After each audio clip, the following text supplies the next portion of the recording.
Hello students and welcome back to the virtual class of Gyan Manjari Vidyapit Nova. Students, in the last session we understood that the Indian history is divided into three different time periods, right? And there are three different divisions. The first division was according to Mr. James Mill, and he divided on the basis of the religion of the rulers, right? And that was the Hindu period, Muslim period and the British period. Afterwards the historian emphasized more on the common people's life, not only the rulers, and they divided the history on the basis of prehistoric period, that means the ancient time, the historic period, that means the medieval time, and then the modern time. But again, there were certain issues with the name modern time, so it was known as the colonial period. So why is it known as the colonial period? We came to know about that because they used to make the colonization.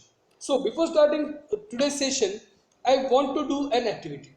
Now, just imagine that you are the head of your school council, and being a student leader, you have to submit a report at the end of each month about the different topics learned in every subject, the number of students taking long leaves, and the number of students facing disciplinary issues.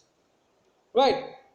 So, you just think about it that आप एक student council के leader हो, तो leader होने की वजह से आपको हर महीने के अंत में सारे जो डेटा है वो डेटा हर एक स्टूडेंट का देना है कि कौन स्टूडेंट सबसे ज़्यादा एब्सेंट रहता है, कौन सबसे ज़्यादा एक्टिव है, कौन बहुत ही लॉन्ग लीव्स लेता है, राइट, कौन कौन से टॉपिक पढ़ा है, कितने टॉपिक पढ़ा है, राइट.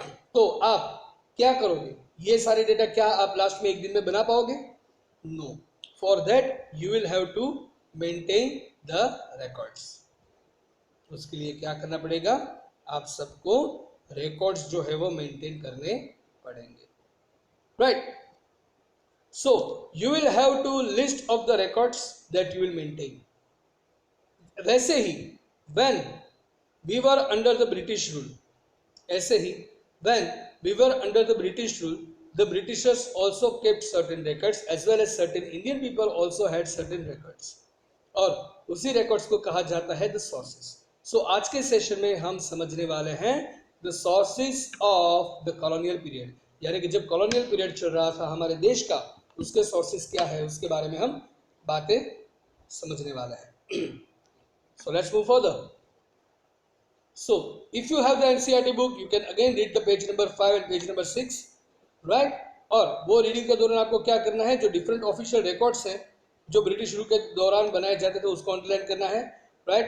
जो प्लेसेस है जहाँ पे ये रिकॉर्ड्स को रखा जाता है उसको सर्कल करना है, और हर कोई सेंटेंस है जो हमें ब्रिटिश ने ये रिकॉर्ड क्यों मेंटेन किया, राइट, उसका रीजन बताता है, उसके ऊपर आपको लिखना है अगर है तो. अगर आपके पास एनसीईआरटी बुक नहीं है so there is nothing to worry, right, आप इस एक्टिविटी को स्किप कर दोगे. तो अगर आपके पास बुक है तो आप क्या क्या अंडरलाइन करोगे, राइट. तो डिफरेंट ऑफिशियल रिकॉर्ड्स जो ब्रिटिश रूल में मेंटेन किए जाते थे वो थे मेमोस, राइट. उसके बाद notings, reports, census and the surveys, botanical surveys, zoological surveys, archaeological surveys, then anthropological surveys and the forest service. ये सारे सर्वे है, कुछ मेमो है, कुछ नोट्स है, कुछ रिपोर्ट्स है, कुछ सेंसस यानी कि पॉपुलेशन काउंटिंग के जो डेटा है, ये सारे डेटा तब मेंटेन किए जा रहे थे ब्रिटिश रूल के दौरान, right, so that they can come to know. जैसे मैंने आपको अभी बताया ना कि अगर आप क्लास लीडर हो तो आपको स्टूडेंट्स की लीव का अपडेट रखना पड़ेगा, आपको उसका परफॉर्मेंस का अपडेट रखना पड़ेगा, आपको उसके रिजल्ट का अपडेट रखना पड़ेगा, राइट, आपको उसकी अटेंडेंस देखनी पड़ेगी, राइट, और एज वेल एज कौन कौन से चैप्टर कौन से टीचर ने किस क्लास में पढ़ाए, कौन से यूनिट तक चला, उसमें कितने टेस्ट हुआ, ये सब आप जब रखोगे तब आप स्टूडेंट काउंसिल के हेड होकर अपने क्लास टीचर से डिस्कशन कर पाओगे, right. The same way they had to manage all this data to maintain the country really well, right. और ऐसे प्लेसेस जहाँ पे वो रिकॉर्ड्स को रखते थे तो कहाँ कहाँ पे रखते थे? एक होता था record rooms, right, record rooms यानी कि ऐसे रूम जहाँ पे ये सारे रिकॉर्ड्स को मेंटेन किया जाए. उसके बाद होता था आर्काइव्स, आर्काइव्स यानी कि ऐसा प्लेस जहाँ पे इंपॉर्टेंट पेपर्स को रखा जाए. उसके बाद है म्यूजियम्स, राइट, म्यूजियम्स हम सबको पता ही है, राइट. तो इन तीन जगह पे ये सारे रिकॉर्ड्स को मेंटेन किया जाता था, राइट. अभी आर किसके सामने लिखा, राइट, जो ये सारे रिकॉर्ड मेंटेन करने के जो रीजन है उसके सामने आर लिखना था, right. So first reason record maintenance का, the British believed that the act of writing was important. British लोगों को ये लगता था कि राइटिंग का जो एक्ट है वो इंपॉर्टेंट था. यस, वहां पे मैं उससे सहमत हूँ. It is really important because there is a saying that what is written that can be read. कोई भी चीज को अगर आप ओरली बताओगे so it is not that impactful, लेकिन if it is there in the written proof then really it makes a great impact on the another person. Right? So the act of writing was important. That was the thought by the Britishers. Second, every instruction, plan, policy decision, agreement, investigation had to be clearly written up. जितने भी instruction दिए जाएं, जितने भी plan बनाए जाएं, right, कोई भी अगर नई पॉलिसी फॉर्म की जाए, उसके नए डिसीजन लिए जाएं, कोई एग्रीमेंट बनता है यानी कि कोई कॉन्ट्रैक्ट बनता है, कोई इन्वेस्टिगेशन होता है, राइट, तो इन सब का डेटा मेंटेन होना चाहिए. क्योंकि हम सारी चीज मुंह जुबानी याद नहीं रख सकते. Somewhere we need to note it down so that we can use it. We can use it for the revision whenever we want. Right, तो ये सब लिखा ही होना चाहिए.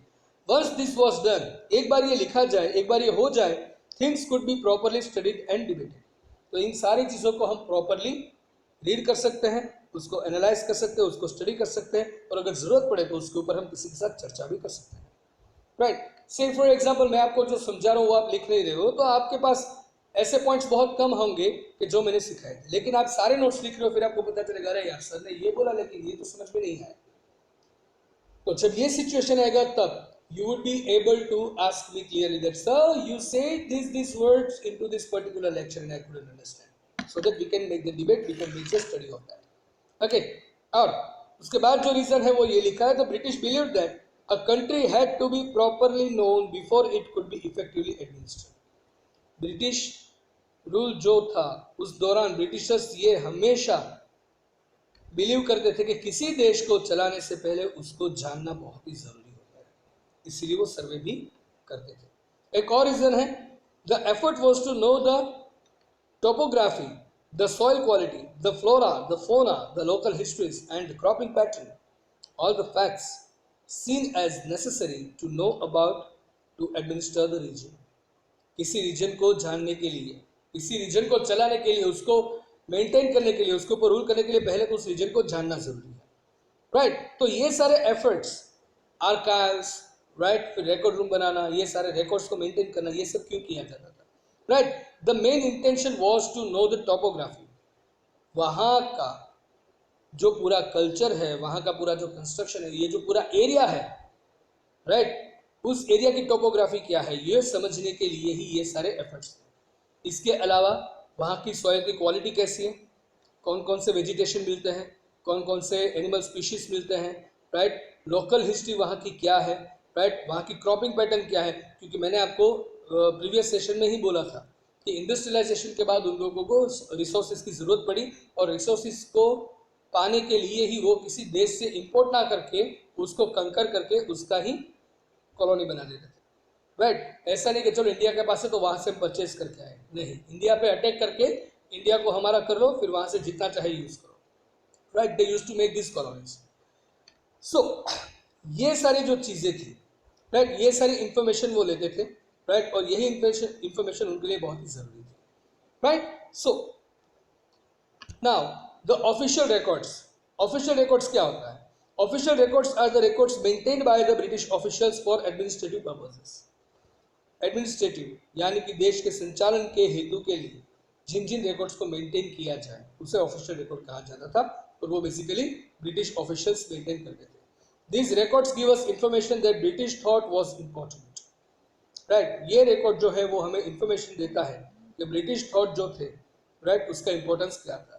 राइट, तो ऐसे कुछ है हमारे पास आज की तारीख में म्यूजियम के अंदर. एडमिनिस्ट्रेटिव रिकॉर्ड्स भी और उसके साथ सर्वेज भी पाए जाते हैं. Right, so let us now study the non official records. Official record हमें पता है जो ब्रिटिश ऑफिशियल्स के द्वारा ही मेंटेन किए गए थे, राइट, और उसके थॉट कितने इंपॉर्टेंट है ये जानने के लिए वो मेंटेन किए गए थे. अभी हम समझेंगे. Let us now study the non official records. अभी हम कुछ नॉन ऑफिशियल रिकॉर्ड्स को यानी कि ब्रिटिश ऑफिशियल्स के द्वारा बनाए या फिर उसको नहीं बनाए लेकिन उसको ऑफिशियल दर्जा नहीं मिला, ऐसे रिकॉर्ड्स को पढ़ेंगे. Which give us more information on the colonial period, जो हमें कॉलोनियल पीरियड के ऊपर और इन्फॉर्मेशन देंगे. Right, so read. What official records do not tell. right? And that is found in the page number 6 and 7 on the NCERT book, right? And we have to underline the examples of non-official records that we come across. But again, if you don't have it, don't worry, we have listed out certain points over here itself, right? So ये सारी जो चीज़ें, जो example थे non official record के, कि जो हमें वहाँ पे देखने को मिलते हैं, वो यहाँ पे है. सबसे पहले डायरीज ऑफ पीपल, राइट? बहुत सारे लोगों को आज की तारीख में ऐसी आदत होती है, even I used to have that one, कि हर रोज़ पूरे दिन में जो भी हुआ उसका पूरा दिनचर्या उसका लिखना है, राइट? रोज़ की बायोग्राफी लिखनी है, डे बुक जिसे हम कहते हैं, राइट? तो लोगों की डायरी में से ये नॉन ऑफिशियल डेटा मिलता है. उसके बाद accountants of pilgrims and the travellers. Pilgrims यानी कि कोई धर्म के प्रचारक है वो, या फिर जो ट्रैवलर्स है जो ट्रैवलिंग करते हैं, उनके जो अकाउंट्स हैं, उन लोगों ने जो लिखा है अपने डे टू डे लाइफ का, उसमें से भी हमें कॉलोनियल पीरियड के बारे में इंफॉर्मेशन मिलती है. Then autobiographies of important personalities. कुछ इंपॉर्टेंट पर्सनालिटीज हैं, जैसे कि सरदार वल्लभ भाई पटेल है, जवाहरलाल नेहरू है, महात्मा गांधी है, सुभाष चंद्र बोस है, भगत सिंह है, चंद्रशेखर है, राजगुरु है, राइट? बहुत सारे ऐसे लोग हैं, राइट? राम प्रसाद बिस्मिल है. ऐसे कई सारे लोग हैं कि जिसकी ऑटोबायोग्राफी को पढ़ के भी हमें नॉन ऑफिशियल रिकॉर्ड जिसे कहा जाता है, कि उसको ऑफिशियल दर्जा नहीं मिला, लेकिन उनकी ऑटोबायोग्राफी को पढ़ के भी हम कॉलोनियल पीरियड के बारे में बहुत कुछ जान सकते हैं. Then booklet sold in local bazaars. Local बाजारों के अंदर जब बुकलेट्स यानी कि छोटी छोटी किताबें जो बेची जाती है, राइट, वो भी हम यूज कर सकते हैं. और उसके बाद the newspapers. The newspapers are also the non-official records of the colonial period. So now we have to understand the difference between the official records and the non-official records. So official records tell us what British officials thought and the information they considered as important. Official record हमें ये बताते हैं कि British official क्या सोचते थे, right? और कौन सी इंफॉर्मेशन ऐसी थी जिसको वो इम्पोर्टेंट मानते थे, right? Or non-official records tell us about the life of the different people and the conditions during the colonial period. Official record में हमें सिर्फ ब्रिटिशर्स का खुद का जो सोच था, राइट, वो जो सोचते थे वही जानने को मिलता है. लेकिन नॉन ऑफिशियल रिकॉर्ड में कॉमन लोगों के, right, who are non Britishers, हमारे देश के जो हमारे पूर्वज थे, जो भारतीय थे, उनकी लाइफ कैसी थी, इसके बारे में हमें नॉन ऑफिशियल रिकॉर्ड के बारे में पता चलता है. डिफरेंट लोगों की लाइफ कैसी थी. एग्जाम्पल के लिए अगर हम बात करें तो ऑफिशियल रिकॉर्ड के एग्जाम्पल है administrative records, census and service.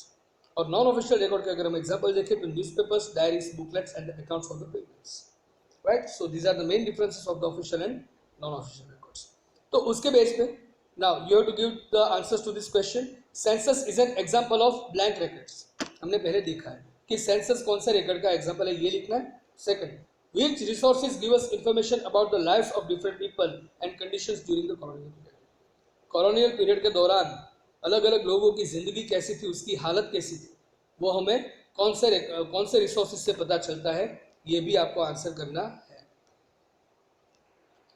So students, this is your homework for the day, right? So pause the video, note down both the questions and write them as an answer, right? इससे पहले भी कुछ question मैंने से बोले थे कि अगर आपको याद हो तो आप उसका आंसर लिख सकते हो, राइट? सो फाइनली ये दो आपके होमवर्क हैं, तो ये लिख लीजिए और इसका आंसर मुझे आपको भेजना है, राइट? तो आज के सेशन में हमें यही सीखना था कि कॉलोनियल पीरियड के रिसोर्सेज क्या क्या है, उसके हिस्ट्री के सोर्सेज क्या क्या है, ऑफिशियल एंड नॉन ऑफिशियल, इन दोनों के बारे में हमने थोड़ी इन्फॉर्मेशन गैदर की है. आई होप आप लोगों को ये दोनों टर्म समझ में आ गए होंगे. Still you are facing any of the query, you have got my number, you can call me any time you want. Right, so that's it for today's session, guys. I'll see you in the next session with the new topic. Till then, now it's time to say goodbye. So goodbye, take care, have a nice time, stay home, stay safe, and yes, don't forget to share your homework. Thank you.